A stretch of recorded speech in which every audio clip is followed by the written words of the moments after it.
Nakatanggap ang La Union Police Provincial Office ng iba't ibang uri ng disaster search and rescue equipment mula sa Provincial Government of La Union noong June 6 taong kasalukuyan na ginanap sa La Union Convention Center. Personal na tinurn over ni Governor Rafael Ortega David kay Police Lieutenant Colonel Arnold S. Ongajen, Deputy Provincial Director for Operations, ang mga sumusunod: advanced rescue tools, communication devices, plastic boat, life float rings and vest, bolt cutters, chainsaw, and protective gears. Ang pamamahagi ng mga SAR equipment na ito ay sumisimbolo sa maigting na pagsuporta ng PGLU sa proyekto ng Lupo na Project Alert, Accessible Long-Standing Emergency Response Team.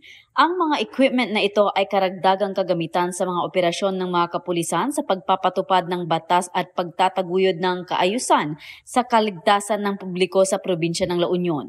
Sa mensahe ni Governor Ortega David ay sinabi niya na ang suporta ng PLGU sa PNP ay makatutulong upang maging mapayapa at ligtas ang La Union, lalo na ngayong panahon ng tag-ulan. Kinilala rin ng gobernadora ang napakalaking papel na kinagampanan ng mga kapulisan hindi lamang sa peace and order, kundi pati na rin sa public safety.